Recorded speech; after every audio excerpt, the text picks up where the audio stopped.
겠습니다. 지난주 우리는 창세기 17장 묵상하면서 전능하신 하나님에 대해서 함께 나누었습니다. 아브라함의 믿음이 잠자가 있는 것 같고 굳어 있는 것 같은 때에 하나님이 13년 만에 아브라함에게 나타나셔서 나는 전능한 하나님이다 말씀하셨어요. 아브라함이 다 포기했을 때 그냥 이스마엘이나 데리고 살아야겠다. 내가 옛날에는 참 믿음이 좋았는데 13년간의 그 침묵의 시간을 보내면서 아마도 아브라함의 믿음은 굳어지고 딱딱해지고 당연히 사라를 통해 생명 얻을 거라는 기대를 다 포기한 그때에 하나님이 나타나셔서 나는 전능한 하나님이다. 그 말엔 많은 것이 담겨 있거든요. 아브라함, 너는 포기했지? 너의 현실이 더 크다고 생각하지? 아니야. 네가 100세여도 전능하신 하나님인 내가 너에게 자녀를 줄 것이다. 분명하게 말씀하고 계십니다. 여러분, 아브라함 믿음의 조상이잖아요. 하나님을 직접 경험한 사람인데도 그의 인생에 13년간의 하나님과의 관계에 침묵이 있었어요. 그리고 또 하나님이 그 침묵을 깨시고 나타나셔서 말씀으로 그의 마음과 심령을 깨뜨리시는 일이 또 있었어요. 아브라함도 그랬을진데 우리의 신앙에 당연히 침묵의 시간이 있는 것은 어쩌면 당연한 것일지도 모르겠습니다. 바라기는 우리의 신앙의 여정에 하나님과의 관계의 그 침묵의 기간은 되도록 짧고 날마다 하나님 말씀이 내 귀에 들려와서 나의 심령을 깨우고 하나님 전능하시지, 내 상황보다 크시지, 늘 말씀이 들려오는 은혜가 저 여러분의 삶에 있기를 주의 이름으로 축원합니다. 하나님이 그렇게 말씀하셨죠. 우리 17장 1절 한 번 더 볼까요? 한 장 넘기셔서. 이 말씀이 참 한 주간 저에게는 크게 와닿았는데요. 17장 1절 말씀 같이 읽겠습니다. 아브라함의 나이 99이 되었을 때에 주님께서 그에게 나타나셔서 말씀하셨다. 나는 전능한 하나님이다. 나에게 순종하며 흠없이 살아라. 우리가 반드시 기억해야 할, 성도로서 기억해야 할 말씀입니다. 하나님이 전능하십니다. 그래서 하나님은요, 아브라함을 비롯한 성도들에게 능력을 말씀하시지 않아요. 왜냐하면 하나님이 능력이 다 가지고 계시거든요. 하나님이 아브라함 요구하시는 것은 두 가지였습니다. 순종해라, 그리고 흠없는 온전함의 자리로 나아와라.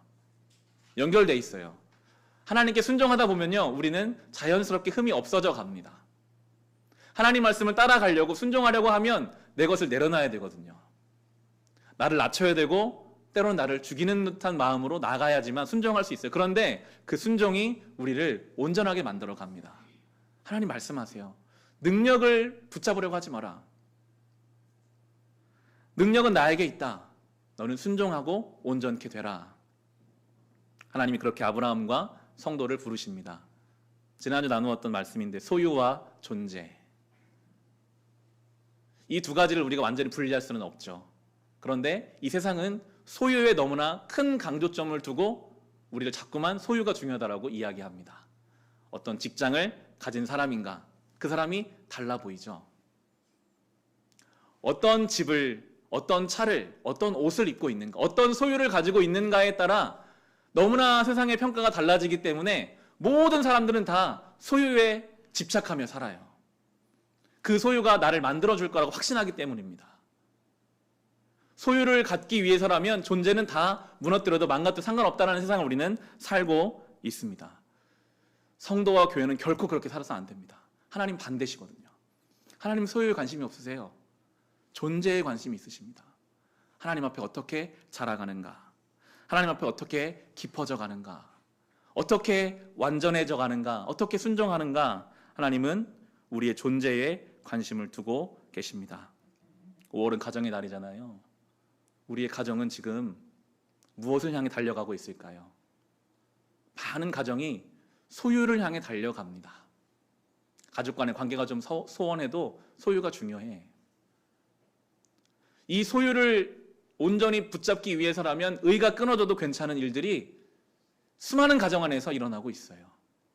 우리의 기도의 제목은 존재가 되어야 합니다. 하나님, 우리의 가정이 믿음의 가정 되게 해주세요.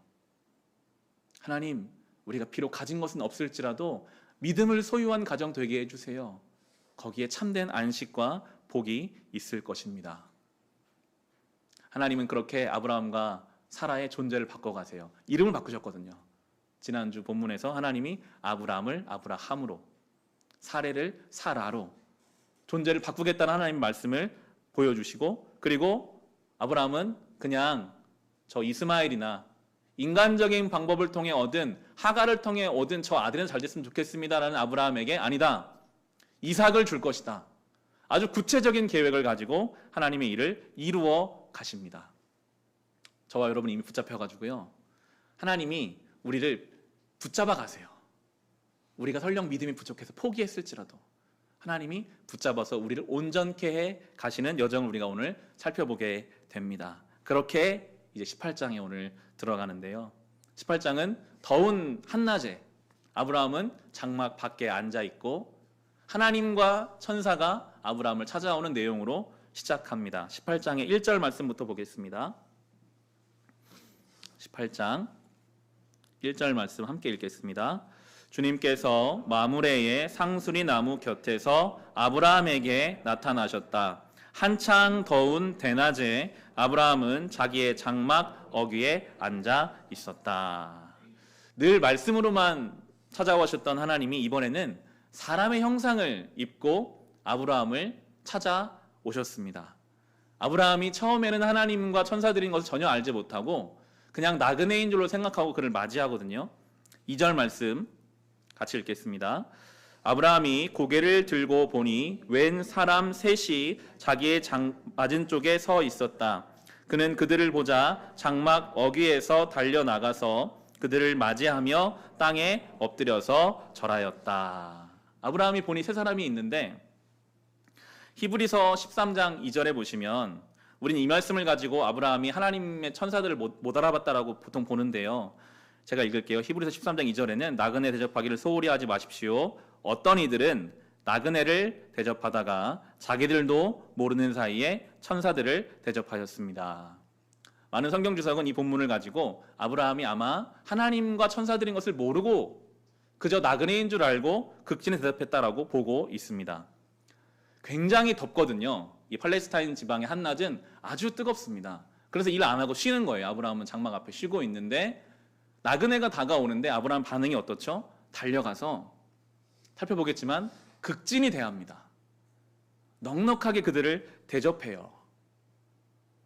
은혜 입은 성도의 모습이 어떠한지를 우리에게 보여주거든요. 우리가 다음 주에 살펴볼 소돔과 고모라에도 똑같이 두 천사가 나타났을 때 죄로 얼룩진 도시에서는 찾아온 그 손님들을 자기 중심적으로 대해요. 소돔과 고모라는 죄악의 극단에 가 있어서 그 손님들을 향한 성적인 욕구를 가지고 그들을 대하거든요.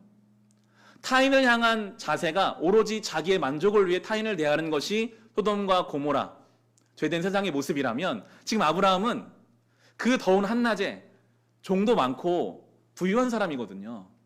가서 엎드릴 필요, 나그네를 대접할 필요가 없어요. 얻을 것이 없으니까요. 그런데도 그들을 향한 극진한 마음을 가지고 다가가서 대접하는 모습을 우리에게 보여주시며, 이것이 하나님의 은혜 안에 있는 성도들의 태도가 되어야 함을 우리에게 말씀합니다. 이어지는 6절과 7절인데요. 같이 읽겠습니다. 아브라함이 장막 안으로 뛰어 들어가서 사라에게 말하였다. 빨리 고운 밀가루 세 스아를 가지고 와서 반죽을 하여 빵을 좀 구우시오. 아브라함이 집짐승 떼가 있는 대로 달려가서 기름진 좋은 송아지 한 마리를 끌어다가 하인에게 주니 하인이 재빨리 그것을 잡아서 요리하였다. 여기서 나오는 세 스아는 나그네 3명이 먹기에는 아주 충분한 양입니다. 아주 넉넉한 대접을 지금 아브라함은 하고 있죠.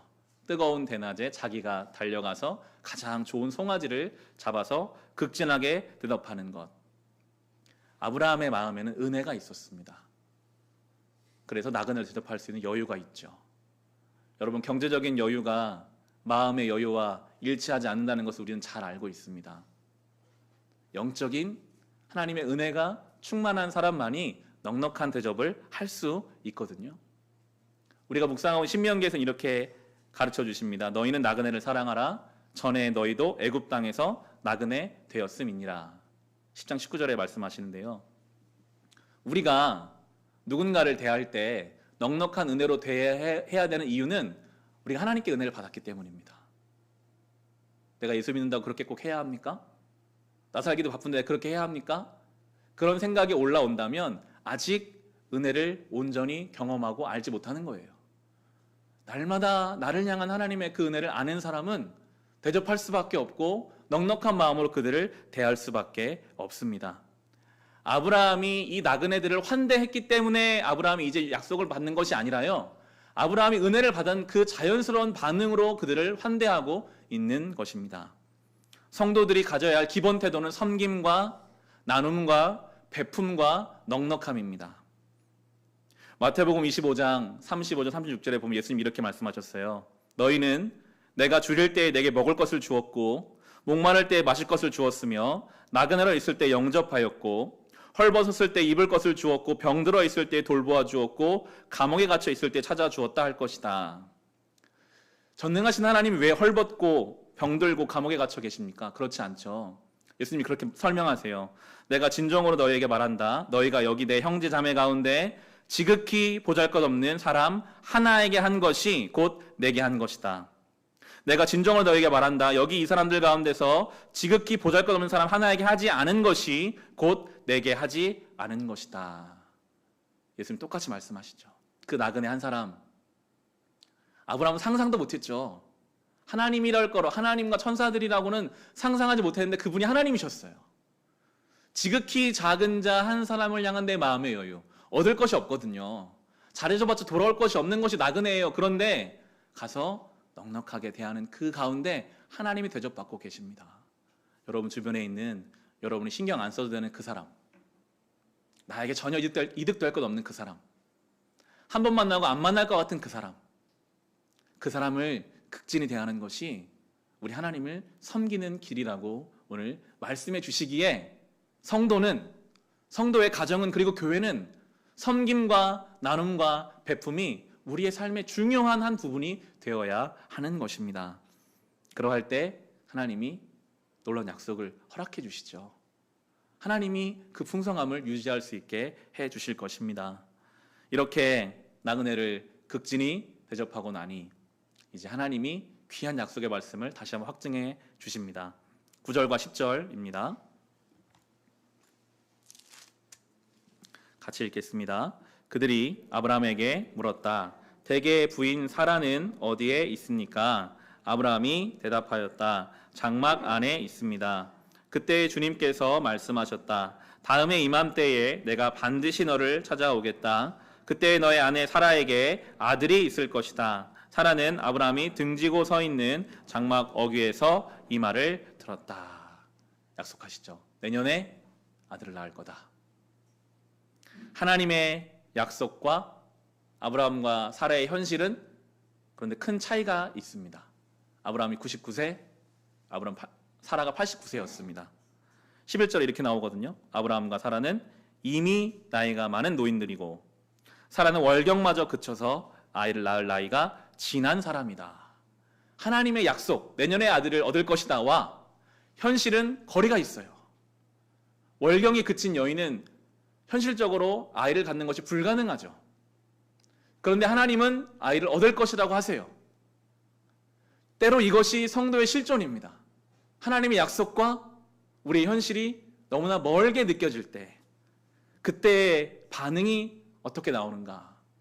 사라가 어떻게 반응했습니까? 12절에 보시면 같이 읽을까요? 그러므로 사라는 나는 기력이 다 쇠진하였고 나의 남편도 늙었는데 어찌 나에게 그런 즐거운 일이 있으랴 하고 속으로 웃으면서 중얼거렸다. 사라 인생 90년 정도를 살면서 경험상 알거든요. 절대 안 돼, 이건. 절대 내가 아이를 낳을 수 없어. 하나님도 못 하셔. 하실 거라면 이미 하셨어야지. 지금은 너무 늦었어. 자기의 경험, 자기의 생각으로 하나님 말씀을 잘라버립니다. 그냥 웃어버려요. 말도 안 되는 소리다. 오늘 설교의 제목을 바로 이 사라의 웃음이라고 정해봤습니다. 본문을 제가 묵상하면서요, 이 사라의 웃음을 묵상하면서 저는 개인적으로 눈물로 회개하는 시간을 보내게 하시더라고요. 지난 월요일 우리 교회가 속한 한국기독교장로회 대전노회 기회가 있어서 저는 월요일에 노회에 다녀왔습니다. 전국에 많은 교회가 흩어져 있고 지역마다 노회가 조직되어 있는데 저희 노회는 80여 교회가 대전 쪽에 이제 노회가 형성되어 있어서 함께 모였는데요.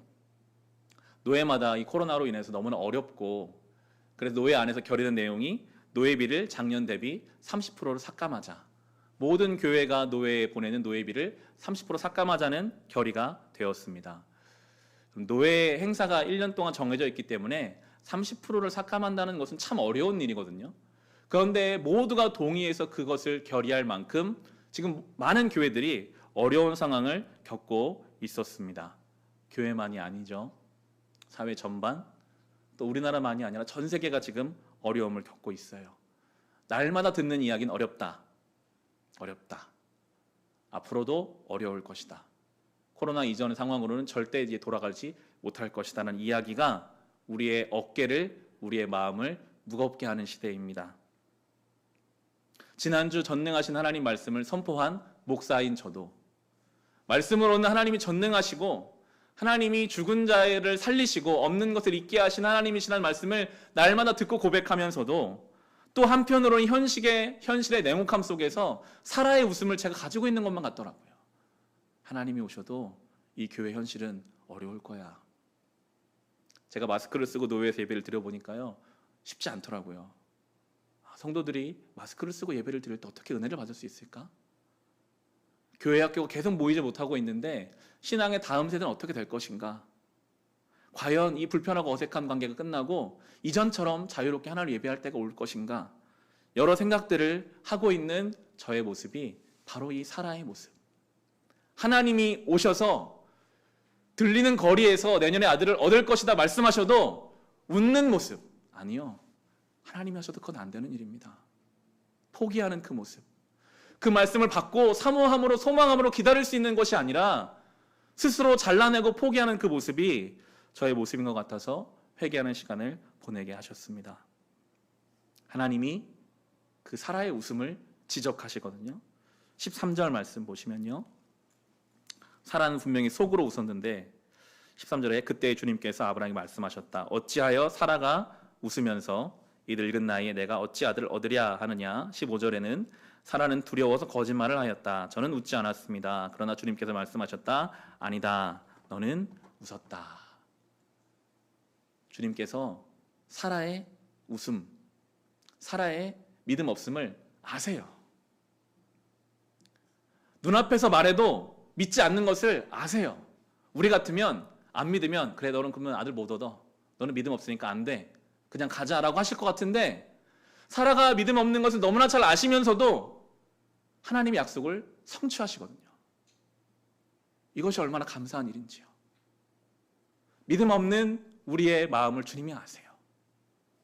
내가 기도해도 과연 주님 들어주실까? 이 상황이 달라질까? 그런데 하나님은 나는 전능한 하나님이다. 너의 믿음이 부족해도 내가 끌고 간다라고 하시면서 이삭을 준비하고 계십니다. 그것이 감사한 일이거든요. 14절에 이렇게 말씀하시죠. 나 주가 할 수 없는 일이 있느냐? 다음에 이맘때에 내가 다시 너를 찾아오겠다. 그때 사라에게 아들이 있을 것이다. 사라, 네가 지금 웃어도 네가 안 믿어도 나 주가 너희 믿음 없음까지 붙잡아서 이제 아들을 줄 것이다 라고 약속하고 계십니다. 여러분, 하나님이 할 수 없는 일이 있으십니까? 없어요. 아무리 우리의 삶이 어려워도요, 사라의 태가 죽은 것 같아도요, 그 가운데 생명을 일으키시는 분이 하나님이십니다. 이 시대가 아브라함의 사라의 그 죽은 육신과 같을지라도 하나님이 살려내셔서 하나님 약속을 우리의 가운데 허락해 주실 것입니다. 이것을 믿는 것이, 심지어 우리 믿음이 없어도 이끌어 가실 그 주님을 기다리는 것이 우리의 삶이 되어야 하겠습니다. 사라가 받은 말씀처럼 우리는 이미 성경을 통해 많은 말씀을 받았는데, 특별히 우리가 몇 주째 계속 창세기와 함께 묵상해 가고 있는 신명기 말씀을 나누면서 이제 오늘 말씀을 정리하고자 합니다. 지난 수요일 묵상했던 본문인데요, 우리 신명기 11장을 한번 보겠습니다. 신명기 11장 10절부터 15절 말씀, 구약 제가 가진 성경 255페이지에 있습니다. 이 말씀을 찾아보면서 이제 설교를 정리하겠습니다. 사라에게 찾아오셔서 내년에 아들을 주실 거다라고 말씀하셨던 것처럼 저에게는 이 말씀이 우리에게 주시는 말씀이라고 믿고 함께 나누기를 원합니다. 신명기 11장 10절에서 15절인데 여러분의 성경이시라면 밑줄을 그어 놓으시고 우리가 받으면 좋겠습니다. 10절부터 15절 같이 읽겠습니다. 당신들이 들어가서 차지할 땅은 당신들이 나온 이집트 땅과는 다릅니다. 이집트에서는 채소밭에 물을 줄 때처럼 씨를 뿌린 뒤에 발로 물을 댔지만 당신들이 건너가서 차지할 땅에는 산과 골짜기가 많아서 하늘에서 내린 빗물로 밭에 물을 댑니다. 주 당신들의 하나님이 몸소 돌보시는 땅이고 주 당신들의 하나님의 눈길이 해마다 정초부터 섣달 금음날까지 늘 보살펴 주시는 땅입니다. 당신들이 오늘 내가 당신들에게 명하는 그의 명령들을 착실히 듣고 주 당신들의 하나님을 사랑하며 온 마음과 정성을 다하여 주님을 섬기면 주님께서 당신들 땅에 가을 비와 봄 비를 철따라 내려 주셔서 당신들이 곡식과 포도주와 기름을 거두게 하실 것이며 들에는 당신들의 가축이 먹을 풀을 자라게 하여 주실 것이며 그리하여 당신들은 배불리 먹고 살 것입니다. 아멘. 성도가 살아가야 할 땅의 특징을 말씀하세요. 이집트로 대표되는 인간의 노력으로 살던 땅에서는 밭에 물을 댈 때 자기가 수고해서 물을 대야만 했지만 하나님이 주신 약속의 땅에서는 하나님이 비를 내려주셔서 물을 대어 주실 것이다 약속하시고요. 우리 성경에 지금 가을비와 봄비 주로 달려있는 것처럼 이른비와 늦은비입니다. 꼭 필요한 비거든요. 단비거든요. 하나님이 우리의 인생의 황폐함 가운데 메마름 가운데 반드시 비를 내려주실 것이다. 그것이 성도의 인생이 될 것이다 라고 약속해 주고 계십니다. 우리는 이 약속을 받았습니다. 우리의 인생의 황폐함과 메마름 가운데 하나님이 반드시 비를 내려 주실 것입니다. 우리의 메마른 심령에, 우리의 가정에, 우리의 경제적인, 우리의 육신적인 어떤 부분에도 하나님께서 이 은혜의 단비를 내려주실 것을 믿고 살아가는 것이 바로 성도의 삶이고 우리는 이 말씀 앞에 사라처럼 웃음으로 반응하는 것이 아니라 믿음으로 소망하며 주의 말씀을 붙잡아야 할 것입니다. 하나님 말씀하시고 이어지는 18절 19절에 보시면 같이 읽겠습니다. 그러므로 당신들은 내가 한 이 말을 마음에 간직하고 골수에 새겨두고 또 그것을 손에 메어 표로 삼고 이마에 붙여 기호로 삼으십시오. 또 이 말을 당신들 자녀에게 가르치며 당신들이 집에 앉아 있을 때나 길을 갈 때나 누워 있을 때나 일어나 있을 때나 언제든지 가르치십시오. 당신들의 집 문설주와 대문에도 써서 붙이십시오. 아멘. 여러분, 믿는다는 것은요, 기억하는 것입니다. 믿는다는 것은 묵상하는 것입니다. 믿는다는 것은 끊임없이 붙잡는 것입니다. 하나님 말씀을 날마다 붙잡으세요. 안 그러면 잊어버리거든요. 나는 지금 하나님 약속의 땅에 살고 있다. 메마른 것 같으나 하나님 반드시 단비를 내려주신다. 우리 하나님은 전능하신 분이셔서 죽은 아브라함과 사라의 태에서도 생명을 주시는 분이시다. 늘 이것을 여러분의 심령에 새기고 붙잡으며 그렇게 믿음으로 우리가 살아가야 할 것입니다. 우리 하나님은 죽은 태와도 같은 아브라함과 사라에게 생명을 주십니다.